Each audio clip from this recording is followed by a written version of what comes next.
Hey guys, welcome to another episode of the MLK9 podcast, Unleashed and Uncensored. Today's guest, former game warden and sheriff, now pet business connoisseur and tracking magician, Mike Lilley. I want to welcome you for coming on. Thank you so much.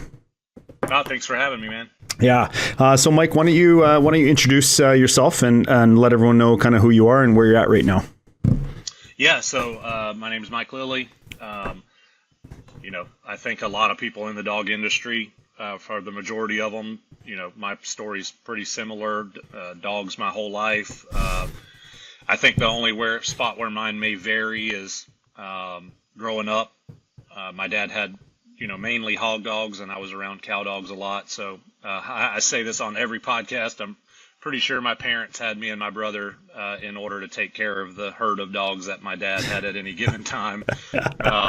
There would be 20-something dogs at our house that we were in charge of feeding and taking care of. So, That's grew incredible. up in the woods, hog hunting my whole life, and got old enough to kind of have my own line of hunting dogs. And, I grew up working on ranches when I got old enough that I could haul a horse somewhere and was around, cow dogs. And that was really my intro to that, seeing these true working dogs that go earn their living every single day. And kind of fast forward a little bit, made it into Florida Fish and Wildlife as a game warden, and, greatest job ever. I absolutely loved doing that job.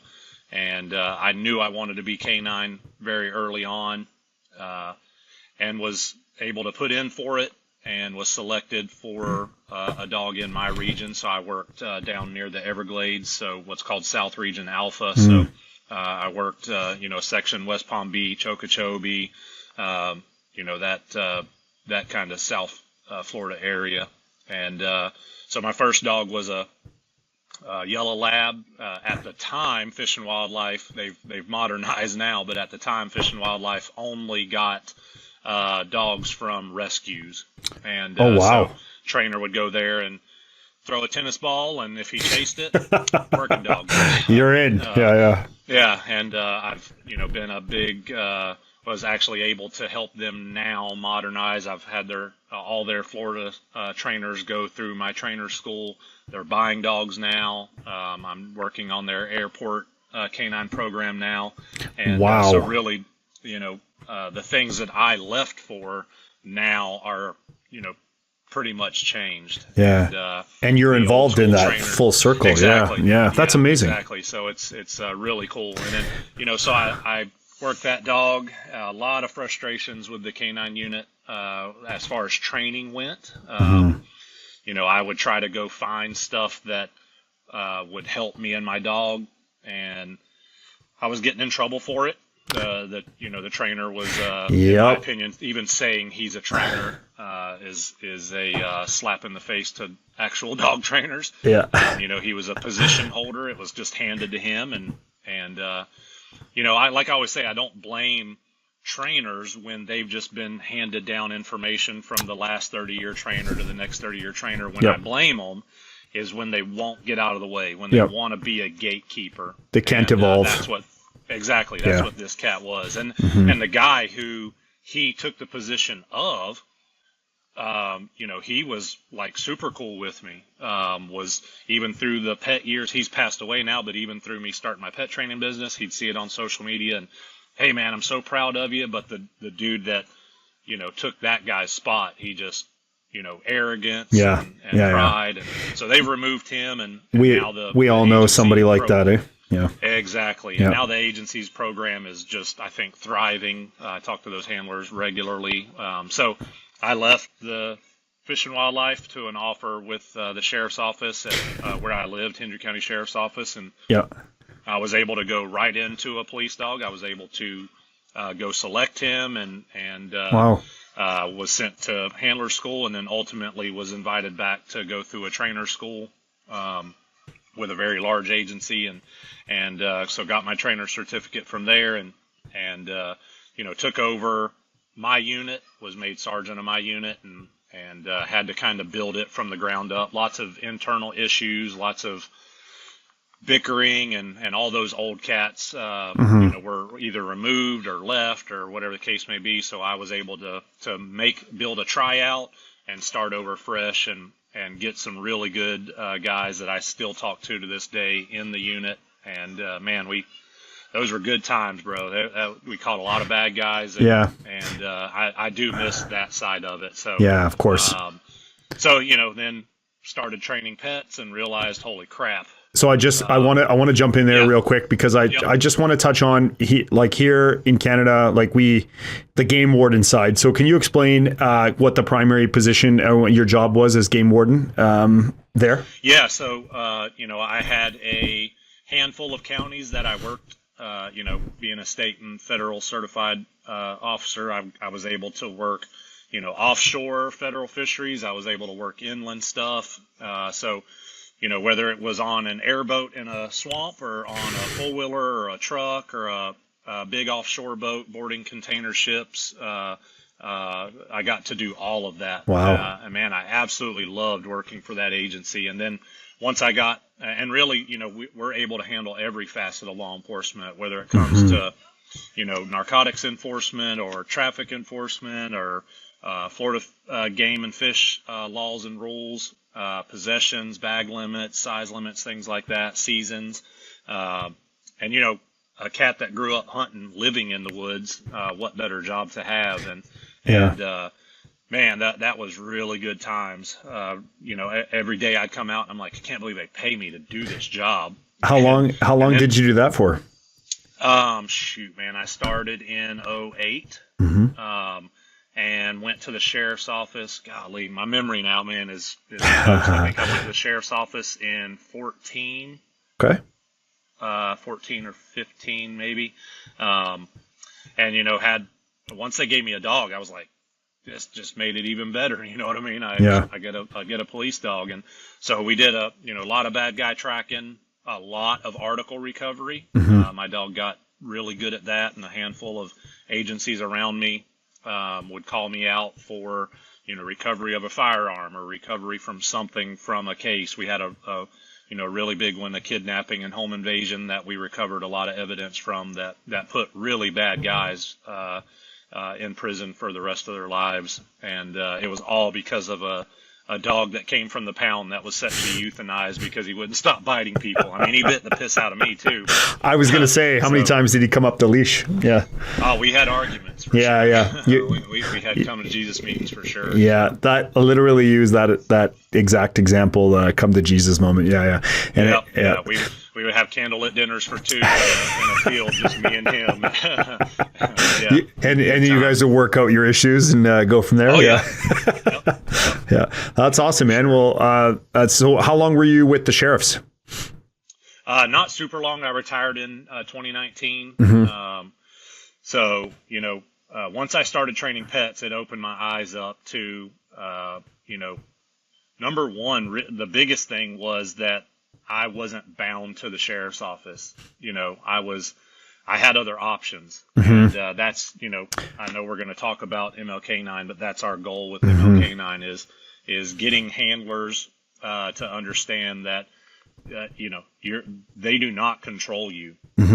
Hey, if you're happy at your agency, great. But I know a lot of guys, when I travel, and that's just modern law enforcement. There's a lot of issues in it. And, it's not like when I started, lots of crap going on.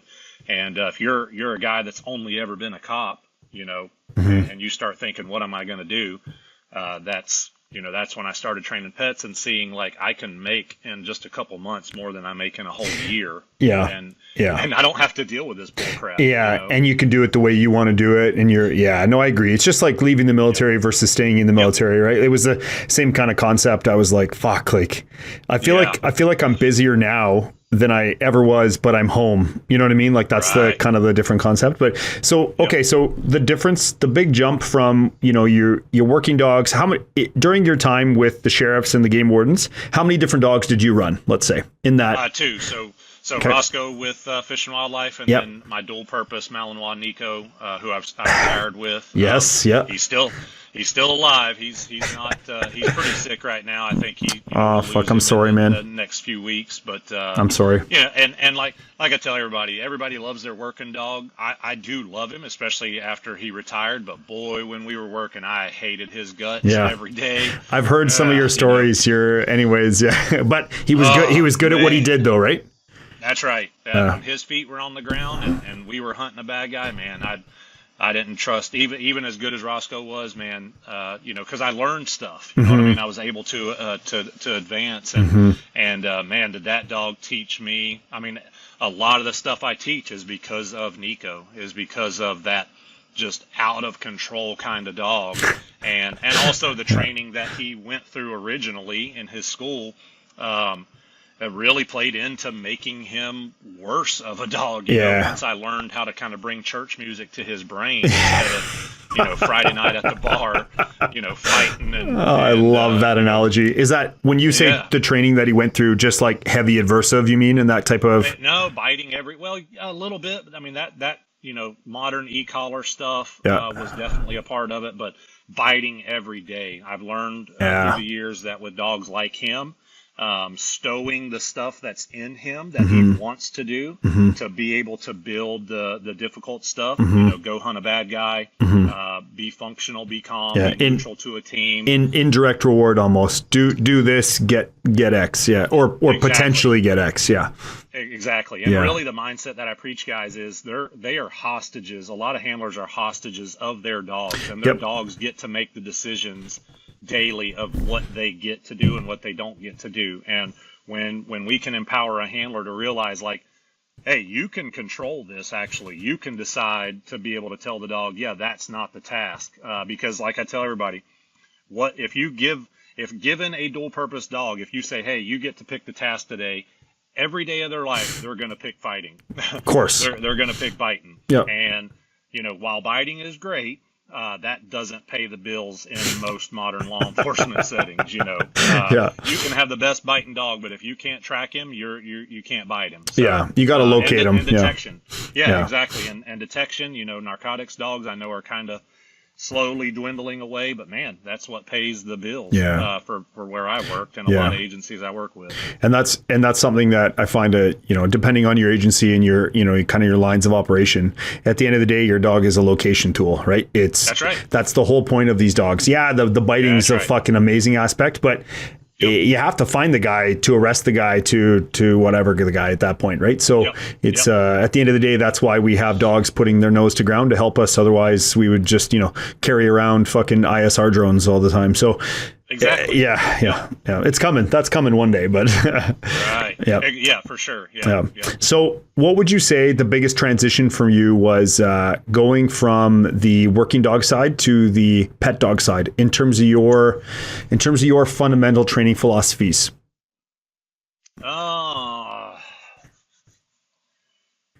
I would say probably the number one thing is you're dealing with instead of teaching a law enforcement handler, you're teaching, mom and pop or, a young couple with a couple kids. So you've got to learn, read the room and learn how to communicate that stuff. But also like I tell every pet client, like, you're paying me to not sugarcoat things. You're paying me to tell you where you're messing up. And I teach my trainers that.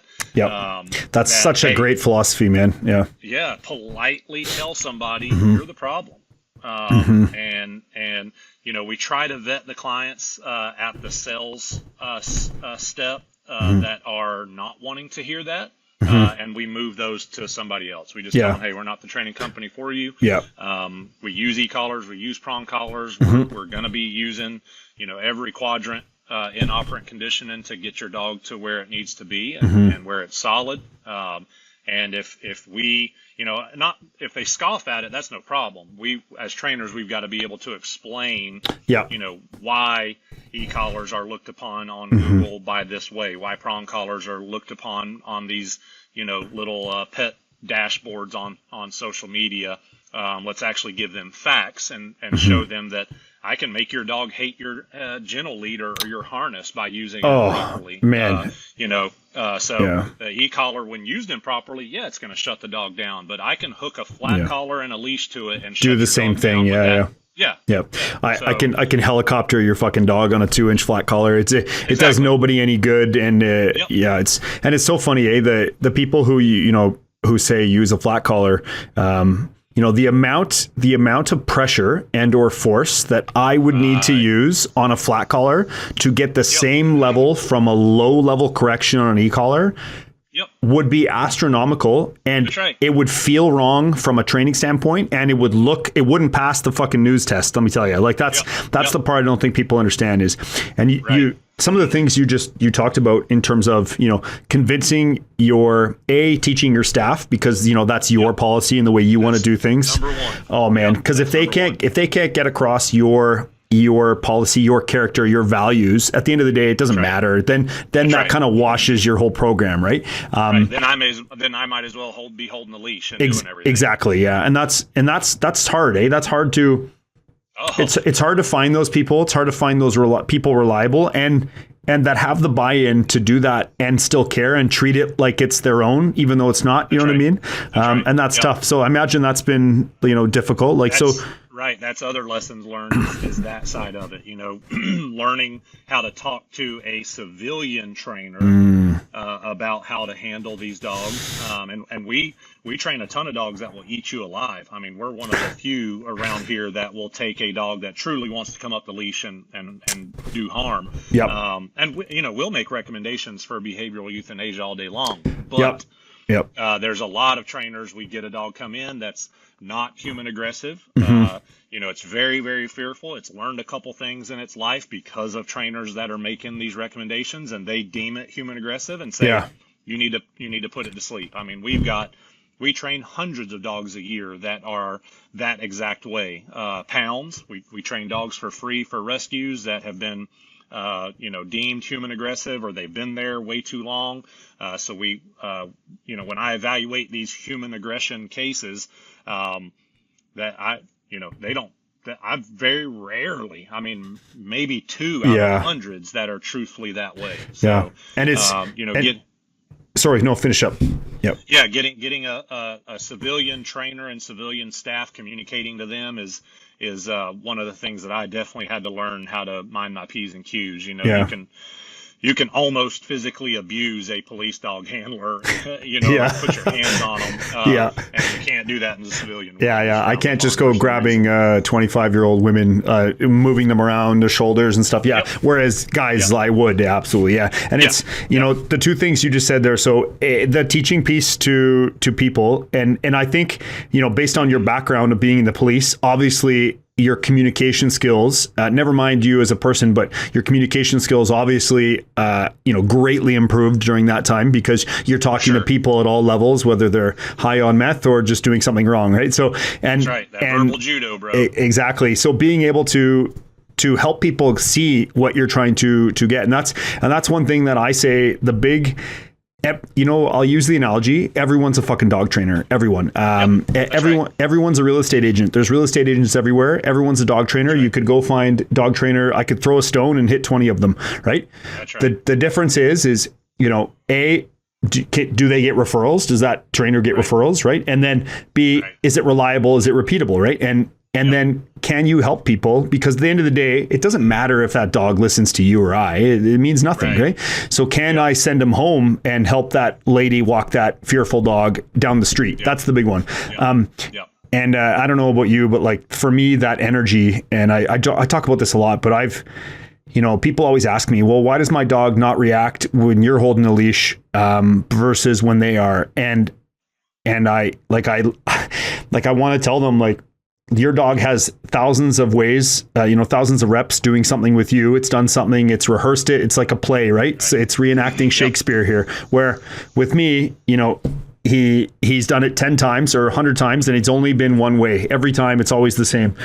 He knows what happens, and I've helped him understand and communicate, this is how you get rewarded, not just this is what you do, get punished, right? There's that difference. Right.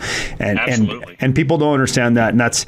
And I always joke, like, people will come to our group training sessions and be like, fuck, my dog doesn't react. And then they'll go home and they'll walk on their same street that the dog walks every day, and the dog will lose its mind. And I'm like, hey, like, whose fault is this, right? And think about it. Why don't we change the narrative a bit, right? Why don't we, instead of taking our dog and walking down this same street where he's going to react 4 times, I'm going to use the e-collar 3 times, we're just reinforcing the same shit, right? Why don't you, stay in your driveway and do 20 minutes of fucking, obedience, neutrality training and engagement work just in your driveway, right?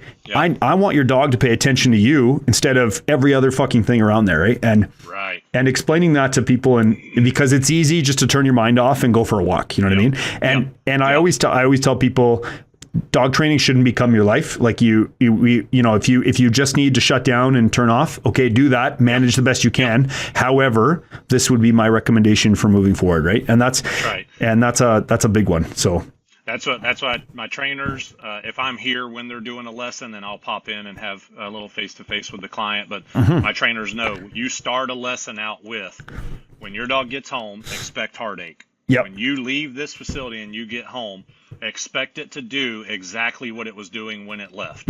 Because if you expect that, you're going to be on the right page. Yep. If you go home thinking that, you took your computer to a computer shop and now you just take it home and flip it on and it's going to work, that's not dog. So if the number one thing in this pet side world is transparency, and just being very, very, very clear with the client on, hey, when you get home, it's environmentally specific to your house. These behaviors are, your house is the cue to act like this. You holding the leash is the cue to act like this, because what is allowed will continue, and it will get worse over time. So, and when we explain that to clients, we get more 5-star reviews immediately leaving a lesson. I love that. Because we tell them this is what it'll look like. And then on top of that, unfortunately for my clients, you're stuck with us for life. Yeah. So that's part of our programs is, lifetime contact with the trainer, lifetime lessons. You call me 5 years from now because your dog's having an issue and it's nothing related to our training, we're going to help you fix it, whether over a phone call, a lesson in the facility, or we're going to go there and meet you. And that it's customer service. You know what I mean? Law enforcement's the same thing. But sometimes, or we put hands on people in that setting. But here, it's still customer service. It is. You can be as good a trainer as you want. If you don't have the way to communicate it and or reinforce it to other people, it doesn't matter. You can be fucking God's gift to dogs. It doesn't matter. You're never going to grow your business. And that's right. and I love that. In this industry, there's a lot of people who are really good dog trainers, but really bad with humans. And that's why I think that, they don't make it super, super far because of that. Yeah, you can only get so far, right? And that's right. I don't know, same with you. When I'm looking for people to bring on as trainers, like the character, all that stuff, the skills can be taught. I don't really care whether you come with anything or nothing, or something.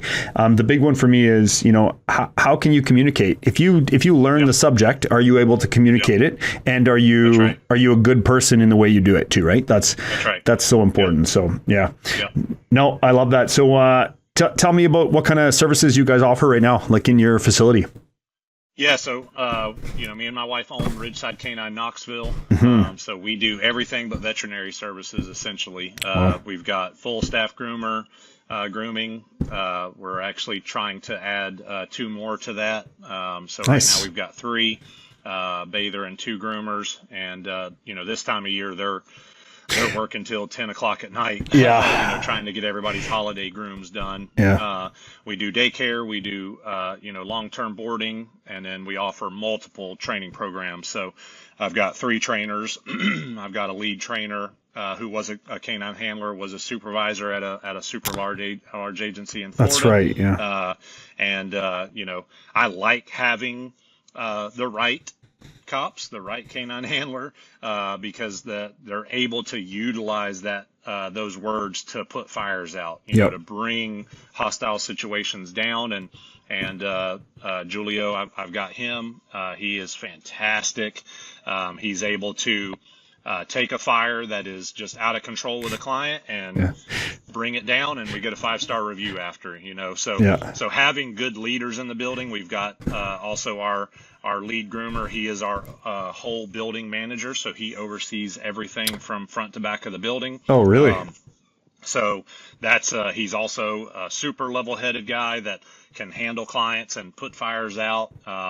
And that's, you know, my goal for this business, for our Ridgeside location, is, you know, I shouldn't have to be here every day. If I'm having to be here every day holding leashes and you know, repping dogs and doing all these things, then that's not my goal. You know? You don't have the right people then. Yep. Exactly. I should be able to, you know, be able to go teach a seminar and be gone a couple weeks and come back and the building still be standing and staff not have killed each other. So hiring staff is the number one difficult thing in this game. So we've got Ridgeside, and then our MLK9 side, that is our police dog seminars.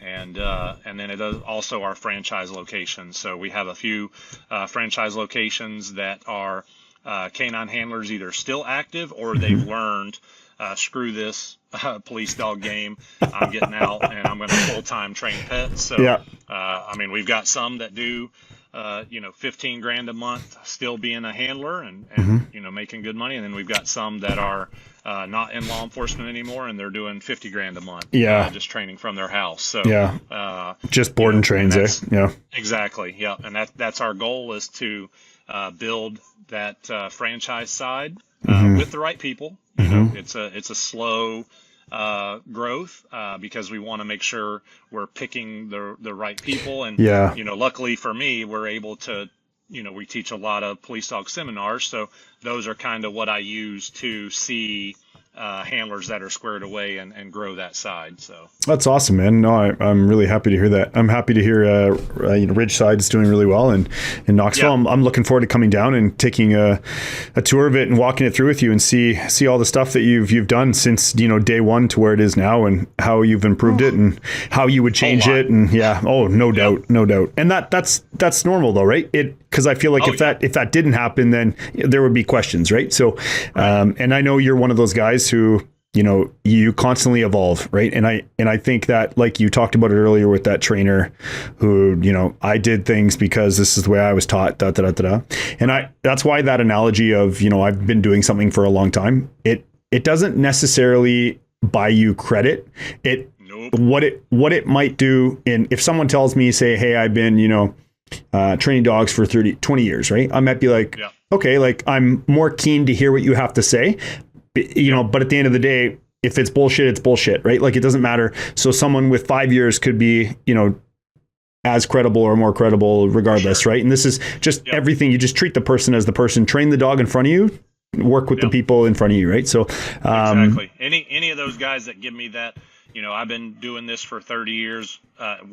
When I hear that, I don't hear it as much anymore, but when I was starting out, especially doing seminars, you know, you get the old cats in the back of the room with their arms crossed, and by the time they give me that, well, I've been doing this for 30 years, normally we're at a point in that conversation where they're just trying to throw shade and hold on. I've learned the response that normally stops it is, you know, they give me the, I've been doing this for 30 years. I say, yeah, and you can do it wrong for 30 years. Man, legit. You know, that's just because you've been doing it doesn't mean you've been doing it right. No. Or you know, you've been doing it the way it was taught then and never evolved, and dog training evolves weekly. We learn stuff all the time. Every time you train a different dog, a different breed, like, and that's right. And that's kind of where I want to go with this next part is, you know, you, Mike, you know, I talked about, we have these different backgrounds where, you know, we've either started with pets or started with working dogs. In this case, you know, you and I started with working dogs.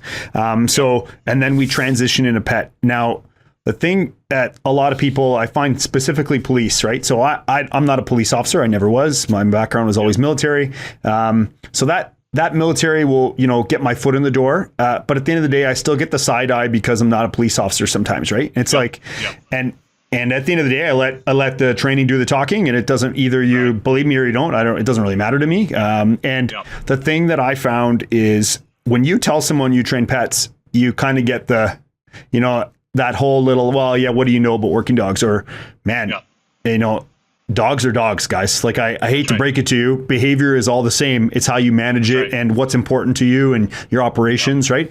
And I'm going to treat a doodle at home differently than I do a German Shepherd on the job. But it doesn't mean I'm not teaching the same way, right? So what would you say your biggest takeaways were in terms of your biggest lessons learned when you started working pets and you had been doing that for a year or 2 years? I think the biggest lesson learned is that pet dog owners want the bad behaviors to stop. They want to be able to walk their dog without getting drug around. They want to be able to go places with their dog and not be stressed out. The things that I was doing with pet dogs in the beginning was, finished to a focused heel and moving downs and things that we would do with a working dog. And, owners don't use that. Ever so often we'll find an owner that's like, hey, I want to do this stuff. I'm super active with the dog. Cool. We'll cater to that. Yeah. But the finish to a heel and moving downs and giving directionals and hand, like they don't care. Yeah. They don't, I would teach positive and negative markers in lessons. They don't care. Get the dog to sit, get it where it doesn't move, and get it to come to me whenever I say, Fluffy, come back in the house. Yeah. That's what they want. So, recall. Yeah. Reliable. Yeah. Exactly. Yeah. And you can cut a lot of that BS information in a lesson and go from a 5-hour lesson to a 2-hour lesson and give them more info in the 2-hour lesson, that, more info that they're going to use.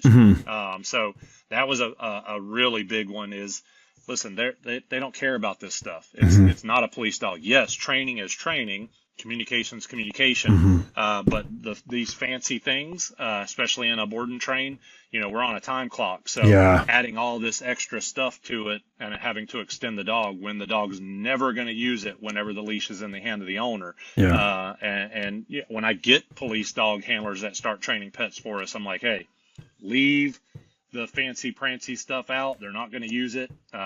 If you've got a dog that's offering focus on a heel, pay it. Sure. That's fine. Yep. But don't go beating your head against the wall because you can't get a moving down while you're jogging around.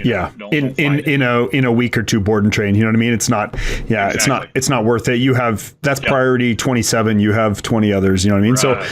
Right. So there's a comment there you made, regarding, what's important, right? Like, and this is, from a working dog standpoint, we talk about, operations drive training, right? So we look at what's important, we train for those things, and then we start to shape all the niceness around it, right?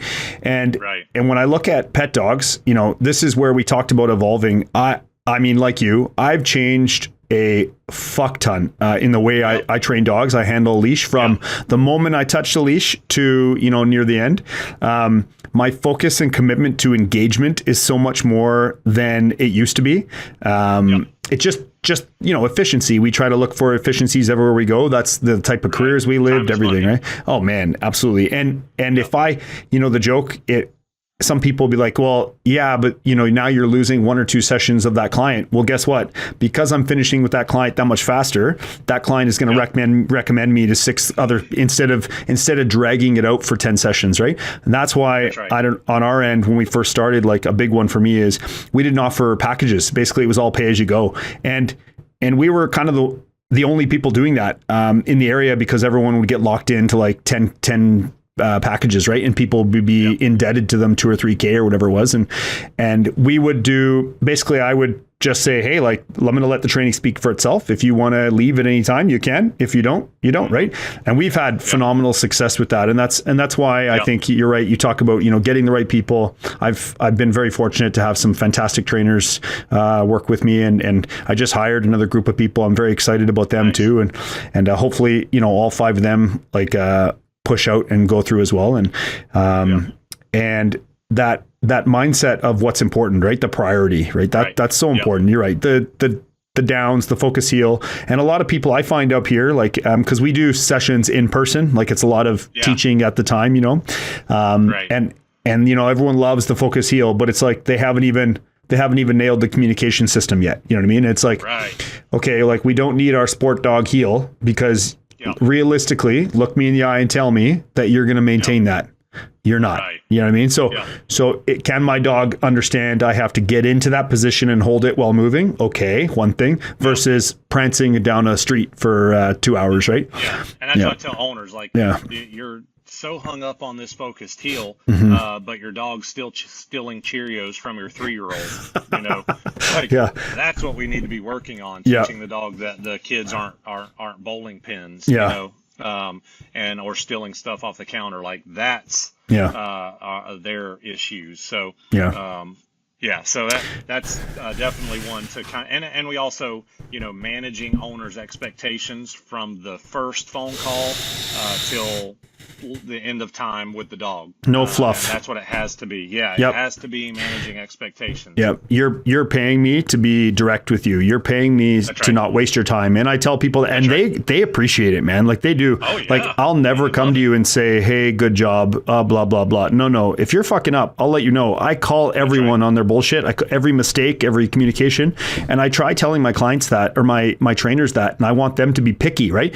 And they, you know, some of them are, if it's weird, it's not a natural instinct to pick on, you know, but I say, hey, these guys are paying us a lot of money to come to their house and train their dogs. I want to make sure that every time you leave that place, that we leave that place, they have taken something away and they feel like they're being pushed and they are growing. That is very important to me. I don't ever want them to go, well, what the fuck did I just pay for that for? You know, that's my big one. And that's tough, right? Oh, for sure. Yeah. So, you know, the priorities there, I joke, I care about 4 commands, man. When I start, literally sit down, come, and bed or place. Like that's all I fucking care about, or crate, whatever you want. Like literally, I do not care about anything else, you know? And then eventually if the dog doesn't have an out, I'll teach it an out. Right. But like if your dog in low, medium, high stimulus, reliably and repeatably, and then, you know, with an e-collar under pressure can sit down, come, and place under stimulus, you have the 1% dog. Like you do. Most people can't even get their dog to fucking come to them, let alone do it when there's other dogs around, right? So I always joke it's like a little bit of a, I don't know the word, like flex, when, you know, we're running like a 25, 30 dog session, group session for fun.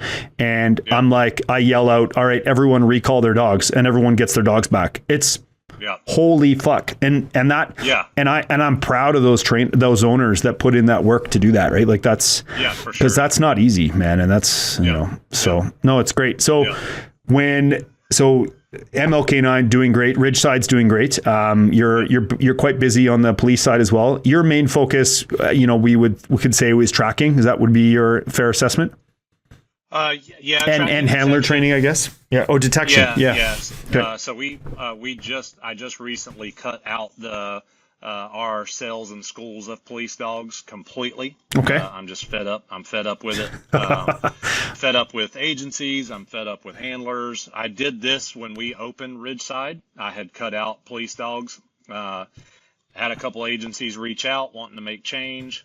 Got going with them, but and I don't blame the agencies. It's just typical stuff where you've got this group of handlers. You know, the agencies wanting to make massive change. We've got handlers getting bit, dogs failing to engage, dogs out of control. Yeah. Okay, let's change it. And we start changing it. Well, then you've got handlers that don't know dick from dick, but yet they know everything. You know. Oh, man. The handlers we got this group that's standing over here going, no, we do it this way. And I go, yeah, but you've got 15 failed engagements and your dog's bit 5 backup officers. Yeah. So maybe, what are we talking about? Right. Yeah. And so, you know, it's just like, hey, I don't need it. Yep. I don't care if you know my name. I literally do not care about that whatsoever. Good for you, man. And it was running me ragged doing these police dog schools and trying to run the businesses. Yep. So I've cut it out. Man, did that lower my level of stress? Holy crap. Good for you. It? So now all we focus on are seminars. I'll probably next year have a couple of tracking / detection schools that may run like a trainer school. But honestly, I'm just so over it. And you know, as a unit supervisor, I had pretty much full control over who I selected. And that was based on an interview and based on a very difficult tryout. I'm guessing that's not the case. Right. When you're doing a Yeah. dog in a school for an agency that they have picked, Yeah. I have no say over it. Mhm. So for the first time in my entire time of doing police dog schools, I kicked a handler out of school halfway through school, took his dog, refunded him Wow. 30 grand and said, I don't know how you're a cop, let alone having Wow. a dog in your hand. Yeah. And I refuse to have a dog walking around with my name on Yep. it being handled by you. Yep. So, Especially a working dog. Yeah, I agree. Yep. right.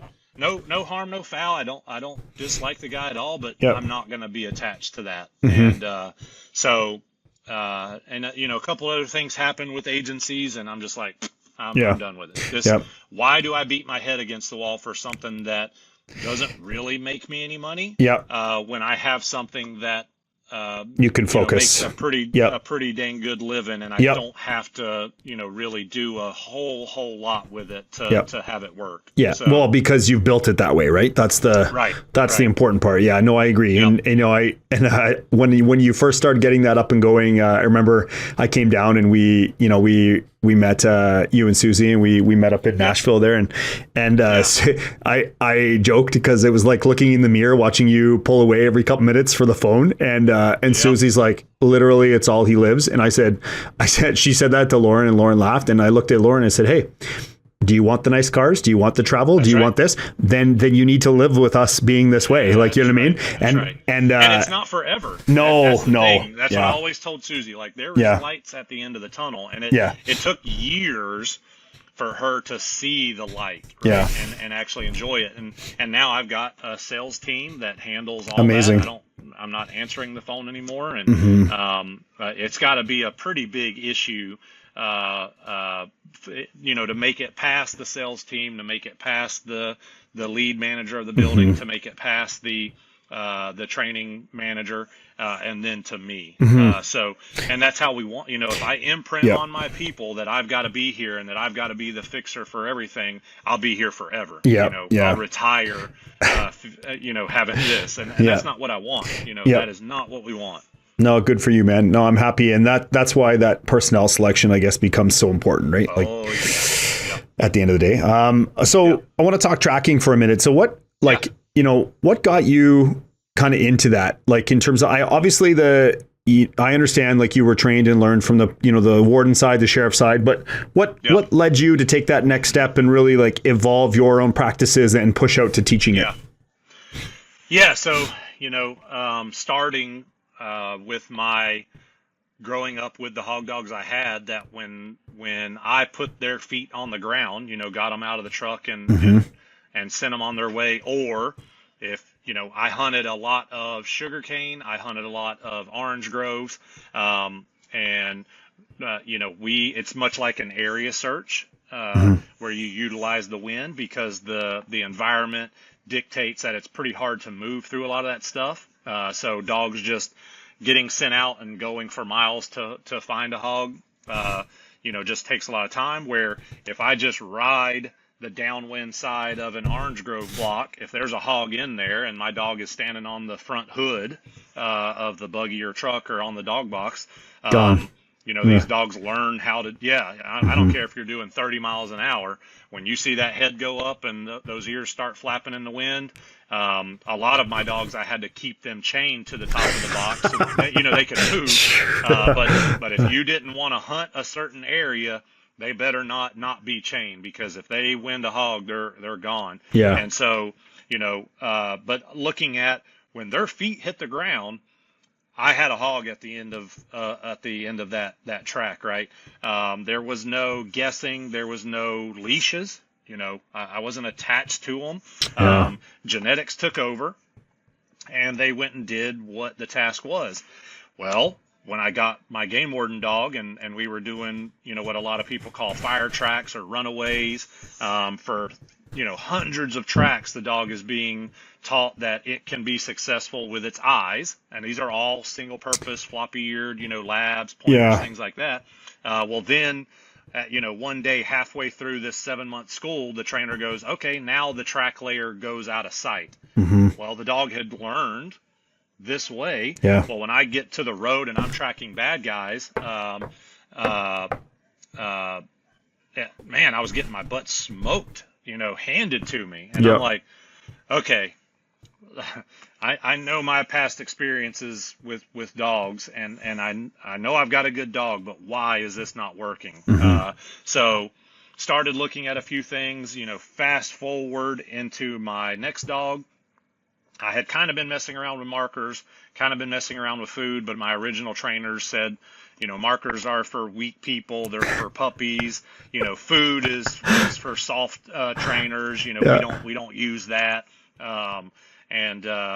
So shocking. Going into exactly. Going into and the same mindset was, choke chains were only thing you could use, e-collars, prong collars, cut drive, obedience cuts drive, just all the stupidity that we still unfortunately still hear today. But going into my second dog, I was able to attend 2 classes with Dick Stahl and his system, which changed the game for me big time.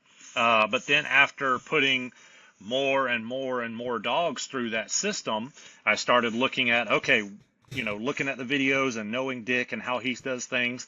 Number one, he's getting the 1% selection of a puppy out of litters that we'll never see, right? The caliber of dog that we'll never see, at least in the U.S. 2, he's got all the time in the world. He's not bound by an agency's 8-week school that they're telling me I've got to get done. So that I started to see some issues with that article-based tracking, where the tracking mindsets that we've always had for years is, let me show the dog I've got something, let me take it away, put it out there.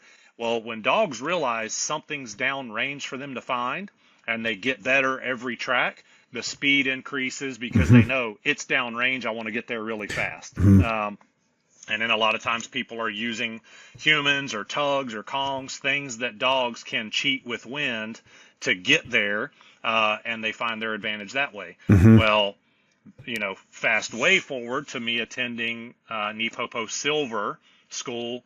That's really what changed kind of brought it all together, right? Is knowing these things, but then when I really, like I just said, learned, all we need to look at is how the dog's finding its advantage. That's what matters, right? And so that really set the path of finding the advantage. But then when I started tapping into consequences that eventually get to the point that the dog wants, classical escape and avoidance, they want to avoid it, and getting the dog to understand, if you blow a turn, if you leave target odor in any environment, I will correct you, and eventually that correction will get to a level that you will want to avoid. That's when it changed the game of dogs finding bad guys just consistently, right? And that changed it. And that's so funny that you say that, because like your dog is doing a drive activity, right? So whether it's a search or a on track, that's right. It is fucking blasphemy that you would talk about correcting a dog and drive. Oh my God, you will. I just read it on social media. Guys saying, don't ever correct that. He'll never track again. And I'm like, shut up. Man, that's the dumbest fucking thing. If you have a proper communication system in place and your dog understands why it got corrected, man, it's literally always or never black or white for these guys, man. You keep it simple for them, and if you just tell the dog down, he breaks it down, what do? Correcting. If I tell him to track and he blows past the 90 and he just drags me into oblivion, and I've got multiple reasons for why, because why is huge, right? Of why it's happening. But if I tell him to track and he decides he's not going to, or he's just going to go elsewhere, I'm going to correct him. He has to understand that. And like you and Drew use this, I've never heard it anywhere else, but both of you used it several times, is teaching something and then making it repeatable, right? That's a big part of it. So just because my dog can do 100 tracks and 50 of them are successful, that does me no good in a law enforcement setting, right? So it's got to be where, hey, I know I'm going to get smoked on some because of bad information or bad perimeter, but if I get that stuff dialed in, I should find people way more often. Yep. That's right. Your very first, training track. It's not, crazy turns, crazy wind, crazy everything. And then you're hammering them on an e-collar. Like you're setting them up, you're teaching a behavior, you're then training that behavior, which you can, which you can punish. And if you're at the point in which you feel good about adding punishment in for a behavior, that's right. I mean, that's a good spot to be, right? That's right. But that as a trainer, finding and understanding that point in which, hey, no, fuck you, right? Adding that fuck you in. Because I do think that a lot of people don't understand is that when you add a properly well-received punishment, when it's well-received and well understood and the timing's on and it's inescapable and all that, man, I don't think you understand the impact that has on a fucking dog. Like that's right. If, I use the analogy, like if that's how dogs communicate. So why should we think we're any better? You know what I mean? So pressure is how they understand. Man, and how to turn it on, how to turn it off, right? Like, yeah. That's right. That's the basic form of communication. You go through my trainer school, you're going to be handling a lot of pets on a slip lead. And when you can teach a dog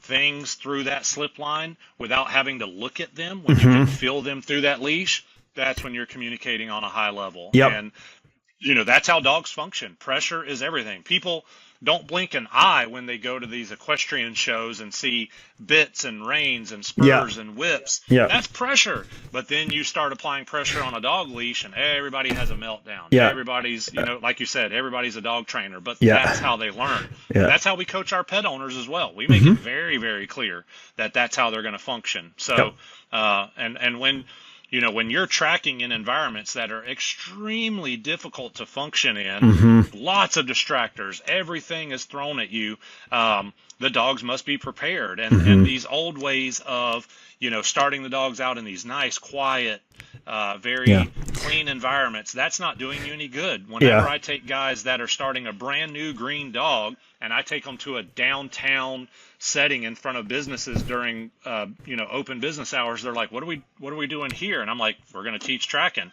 And then when they see 3 to 5 to 10 tracks deep the dog is doing successfully very difficult tracks, way better than they've ever seen a dog do after years of working. And that's why I say we need to get the dogs out of baby daycare, show them what the environment looks like from the beginning, because what we have to understand is we're signing a contract with the dog from the day they start. And if we stay that contract too long in easy stuff, that's what they expect. And we've got to get them, we've got to get that contract to look like this is where you're going to work long term. Yeah, because at the end of the day, we control the environment, right? The training environment. That's so right. if something is too hard or too easy for a dog, it's on us to shift it, right? We can. That's right. If our dog's struggling, let's help him. If our dog is, crushing it, let's move it up, because it's doing no good him doing straight tracks with a 90-degree turn in an open field with 6-inch grass in the morning where you can see the footprints and the dews on the ground, right? So the only cross track is a deer that went through there 2 hours earlier. And like I tell guys, if you have a loaded marker and your dog understands to a high level existential reward, there's no environment that you can't function and teach a task to a high level. And just like I was saying about the guy somebody tagged me to help a handler on a post, and this guy said, "That's wrong. You can." I didn't respond because I'm not getting into these arguments with these knuckleheads, 'cause you can't change their mind. No. But like we were talking about these gatekeepers, he was handed. When guys say that, my first question is, "Have you tried it? Have you ever corrected a dog while doing A, B, or C? Or have you used a clicker? Or have you used food?" And still to this day, after years of doing this, the answer is still always no. Yeah. They've always answered no. And then I go, how in the world can you give another handler a directive or tell another trainer they're wrong when you've never tested any of these things that you're telling them they can or cannot do? Yeah. That's what's wrong with the dog industry as a whole across the board, is people are spewing things that they have never gotten dirty with a day in their life. It's funny that you say that. So just side note before we jump in, because I want to talk indirect rewards with tracking, but I just did a podcast a couple ago regarding the rise of the social media dog trainer, and I feel like I could do like a 7-part series and fucking into into blue haired people, into fucking just the keyboard warriors, right? Like it, and people who, this is one thing that I'm terrible at in terms of my training. I never think or remember to set up kind of like footage, right? Like I don't. I'm more focused on what's going on. I always forget. I'm terrible at it, right? So but what I can't do is I refuse to just, as a whole for inline canine, refuse to just get a Malinois or a Shepherd and put a ball in my armpit and have this dog heel and follow a fucking ball, and then put on 30-second ads of dog training just crushing it. That it means fucking nothing, man. Like, and and there's so much of this in the pet world. Like I pull on somebody's leash and a dog comes. Ooh, surprise, right? Like it's shocked. And it's interesting to what you can trust, what you can't trust. It's like anything, right? It's like politicians speak. It's like anything, they tell you one thing, something else is going on. Exactly, right? So anyways, it's frustrating because I think as a whole, like, people fucking annoy me. I'll be honest with you. Like in specialties and in things and some people are snakes, man. So there's some amazing people out there, but at the end of the day, people spewing things like at hits concerts when people have these full room of young handlers and bright eyed people from an agency that are just dying for information, and they'll just spew this trash. And I'm just like, fuck. And all in the name of somebody knowing their name. Like, I just don't care enough, man. I'll always help a handler, but not at the risk of, steering them wrong. And I think there's too many cats out there trying to make a name. Like, I don't care. You know what I mean? I'll help you to the end of the world. Like with Canines United, we work our butts off with that. But I am not going to jump on a post. So many people are so quick to jump on these posts and argue back and forth. Who cares? Who freaking cares? Everyone's in it just trying to help themselves and make a living. So leave people alone. Most people, for the part, at the end of the day, try to do the right thing. I believe that. I think most people do. But you can tell the snakes from the people that don't. So who knows more? And that's the thing, is who cares? Like, you know what I mean? I'm like, you think I'm going to go argue with a rocket scientist? Like, I don't, or talk to you about tracking. Like, I have a base level knowledge of tracking, and then I'm going to start giving information on it on the internet. Like, no, because I have no idea what the fuck I'm talking about. Right. That's what it always turns into for me. What I get to anymore is just, hey, bring your dog out and prove it. Like, show us. My dad always said, proof is in the pudding. That's it. Proof is in, don't run your mouth.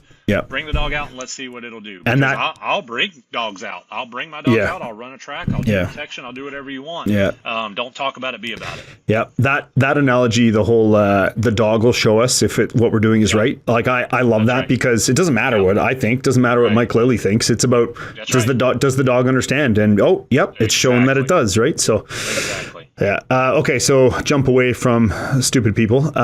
Indirect rewards on tracks. Do you what would you say? Do you start pretty heavy indirect? Do you go direct? Like, do you use food when you start? Like, what's kind of your way of doing things? Because do you start on grass or do you start on gravel always? So it depends on the dog. If I've got a dog that, if I go for a potty break, he's just got his head glued to the ground, I'll start the dog in a downtown sidewalk, parking garages, things like that. If I've got a dog that, has some experience with some crappy training and I take him for a walk in the field and he's bush hunting and every noise he's head hunting, then I'm probably going to do a lot of self-discovery, direct reward along a track, kind of old school Schützen style to show, because again, it goes back to showing him their advantage. Gotta show him his advantage. What gets rewarded gets repeated, right? Yeah. Exactly. And all I've got to do is, at least in my system, get him to put his head down to try, and then I'll just start marking and direct rewarding that. So, and if I, like Drew says, as much as needed, but as little as possible. Yes. So, that's a big one, and grow as quick as soon as they show you they're mildly good at it. make it 10 times more difficult. Yeah. Because start to remove yourself. Yeah. Exactly. Yep. So what I want from the dog is, hey, I paid, $15,000 for you. You have this thing on the end of your face. Put your goddamn head down. Yeah. That's right. You have this thing on the end of your face that we as humans are standing back going, hey, dog, let's find him. So I really want to lean into that because a lot of training says, hey, we're going to use this dog to go track, but then the handler's doing all the tracking, right? So once the dog gets his head down, number one, it's all daddy tracks. I've heard them called master tracks, whatever. Yep. They're all known and they're all daddy tracks because if I'm going to hold the dog accountable for blowing turns or getting off of odor, I have to know where footprints are. 100%. And if I'm going to mark and direct reward to reinforce, this is where I need you, this is where I need you, this is where I need you, I got to know where footprints are. Yeah, so, you better be pretty sure about correcting your dog if you're unknown about something. Yeah, exactly. So, I'm going to lay that track. I don't get hung up in set times. I don't care. I take that back. It's not that I don't care about wind direction. I think what's happened through the years is wind gets used as an excuse for the dog to do crappy. You've got a crosswind and the dog is, 30 yards off and he's hugging a bush edge and handlers like, oh, well, the crosswind. Yeah. And my question to them always, especially for detection dogs, would you pay your explosive dog, that far away from source when you know the hide? And they'd go, never. Well, then why are you allowing that? Because what is allowed will continue. And that's going to get you lost. Path least resistance, right? So, Exactly. And if we're tracking in the hood, bro, if we're tracking in project housing where houses are all on top of each other or a trailer park and the dog understands he can be successful 30 yards off of source, we're not going to find people very often, right? Yeah. You will have to be a very squared away handler and have your stuff wired pretty dang tight to be successful consistently, like you say, repeatable in those settings where I want the dog to bang the 90s on or dang near footprints to take me to the back window of a house where the guy bailed out of a stolen car and went into that window. Because I can write a search warrant based off my training logs and tracks on that rather than, well, I think he's in one of these three houses. Right? Yeah. And I think he's somewhere here. And it's funny that you say that, and people listening, I think that's pretty interesting because you can get into some pretty bad bites or bad case law pretty quick. And then think about how you as a handler, like you could put handlers in your county, in your region, in your state, your province, you could put them at a disadvantage by you making that mistake because now your dog can't fucking go in buildings anymore, or now you have to have fresh pursuit or whatever it is, right? Like bad case law fucks everyone. And that's quite interesting because especially it needs to be backed from, your logs, which is so important. So that's why I preach. Like dogs are really good at finding odor. Dogs are really good at finding track odor. What they're bad at through bad training is telling the truth. Yeah, dogs are really good at lying because they found their advantage through lying, right? If we can get them to be honest, man, we're doing way better. If you never pay when a dog is 20 feet from odor, then the odds on them falsing 20 feet from odor are next to nothing, right? Like the old joke with police, if I shuffle my feet, that means it's here, or if I lift my Velcro toy, then something's going on, right? When I hear handlers talk about cueing, I'm like, would you ever say that to an attorney in a court of law? About cueing. Yeah. You would never say that, but I hear handlers talking about it all. Oh man, I can't turn my head left because it'll cue the dog. There should be nothing that cues the dog. No. The only thing should be source of target odor. That's it. And it's funny when people say that it's basically too much handler involvement. For me, that's all that is. Remove yourself, get out of the room, let your dog search, let him determine it over and over, right? And then build that reliably and repeatably. Oh, that's awesome. Okay, I love to hear about that and how you implement. I think people need to hear more of that, of understanding I can implement a positive punishment correction on during a drive exercise. People don't understand that. No, you're going to cut drive. No, you're going to cut drive. The fuck I am. I'm actually going to channel it. I'm not going to have him waste his time, chasing 200 feet out from somewhere. I'm going to have him a little more nose to the ground. Right. And that's where in this system, like if I've got a dog that's running a track and there's a dog in a yard and I know that dog's going to hit the fence, and my track goes right by it and the dog heads for that dog and I hammer him on e-collar and he screams and he tucks his tail and he goes away from the dog, and the second I see his nose turn on, I don't care where he's at, I mark that behavior, and I don't care if he's 30 yards from the track, but I mark him trying, and I pay direct reward on footprints. There's no cutting a drive. You see the dog eat the food and then start tracking again. Give him the answers right away. Help him succeed. Right. He realizes the distraction is the cue to track better. And that should be our mindset across all facets. Any distraction, anything should be the cue to do the task even better. Yeah. No, I love that. That's a great analogy. And I was chatting it a bit. I had a recent episode with Mike as well. And one of the things we talked about was, if you would have asked me, say 4 years ago, what drive channeling is, you know what I mean? I would have thought, the standard, well, it's channeling a working dog between prey and between defense and now, like, I've completely changed my tune on drive channeling and now, for better or for worse, or for right or wrong, if people ask me what drive channeling is and my understanding of it now, the way I say it is I basically think of it as a highway. Instead of making it are you still there? Yep, I got you. Oh, okay, yeah, sorry. Yeah, instead of making it an eight lane highway with cars driving up and down, I'm channeling that down to 2 lanes, and now that all that fucking traffic is going 2 ways. Now I have all that energy and focus in 2 lanes, right? And when you do that and help the dog understand through stimulus, through communication, through like throttling, right? Helping him understand how to drive it forward, man, your drive just fucking goes right through the roof, and you're gonna get rid of all that leaking, all that that anxiety, that build up bullshit, right? Yeah, 100%. When they're looking just to tag the nearest cover officer or whatever it might be too, right? Because they're just so overwhelmed, right? And we ran into this. You guys run into a ton, I'm sure, but like I ran into that, like down in Canines United there in Lee County, fantastic, people working that, but like they're. If you always do a building search every day and your dog always gets a bite, well, forget about it. You're fucking, you know what I mean? Right. If every track ends with a bite, that's right. That's so like same concept, right? It's not realistic. No, it's not. And then you create those bad behaviors, and then you're rewarding those pulling, those barking, all that other stuff, right? Any handlers that are on here, police, military, whatever, I want to highlight what you just said, that you had this mindset of drive channeling, and now you've changed that completely, and that's something that's huge. You can think one way about something for years, and then interact with another mindset and go, dang, okay, don't be so prideful that, well, if I change, that means I was wrong. You've got to evolve.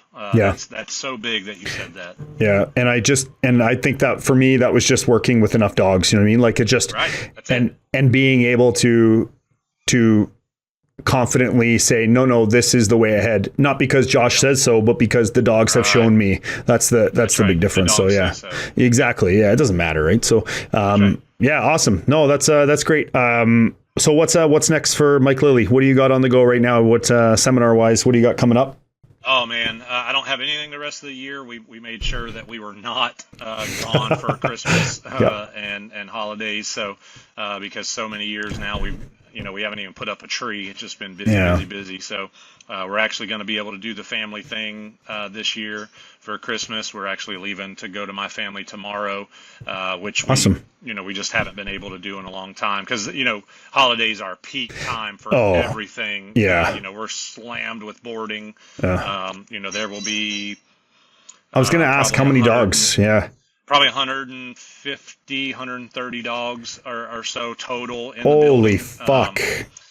So wow. Good for you guys, man. Very, very, very slammed. And, and that's why I tell staff, like, hey, Thanksgiving, you're going to be stressed. You're going to want to kill each other. After a week, the dogs will be gone, and then we'll have a little bit of lax, and then Christmas will come. You're going to want to murder each other. So let's make sure we do gift giving on Christmas big. That's part of the Christmas party today. Is I love that, everybody man. Love each other, and you can go kill each other when boarding gets here. So, but then next year is slam booked, man. I'm got several really cool seminars, working with some agencies that I'm super stoked about working with, and awesome. Speaking at a couple couple of conferences that one is a big conservation canine conference. So for me, coming from a game warden standpoint, they're having me be keynote speaker out. I think it's in Utah. Nice. So really, really happy and looking forward to doing that. That, being able to speak at something that was my passion for my life, and then now, kind of like you said earlier, coming full circle back to get to talk about canine in a conservation setting. Get to be an expert on the authority, right? And that's amazing. So I just saw the Hold the Line Canine Conference released its schedule. So I saw you're the first day there. I saw that. I'm really looking forward to that. Last year, and that was packed. Getting to actually work your dog at these seminars is so important and see it, right? I worked 2 dogs, one with a little bit of experience, one with 0, and I turn around and I've got 75, 80 handlers standing behind me, and I'm like, holy crap! So they asked me to do that first day this year and work a dog, and I was super stoked about that. That's awesome, man. Yeah, I'm really excited about that. I think that'll be great. It's funny, there's this industry is so small, right? So like it's big and it's small, but it feels so little sometimes, because I'm starting to get to know the same people over and over, and I'm really excited to come do that this year. So no, it'll be a blast. So that's awesome, Mike. I really appreciate you taking the time today. I know you're busy. Yeah. So if you guys get a chance, please go look up Ridgeside, Knoxville, out in Tennessee. You're not too far from Nashville, eh? You're like an hour or 2. I think it's 2 and some change. Yeah. So we're the kennel is, I can see the Smoky Mountains right out the window. So we're sounds right awful. Yeah. I know it sounds terrible. Yeah. No, that's awesome. Go give MLK9 a follow. Take a look at his working dog stuff. I know you have a Patreon account too. So please go check that out. Mike does a lot of amazing work with these working dogs, helping agencies all across the countries, big, small, financial support or not, he helps them, especially with Canines United as well. So thank you for doing your part for helping these guys, and much appreciated. Please follow us, like, and subscribe, and we look forward to our next guest. Thanks, guys. Thanks, Mike. Thanks. See ya.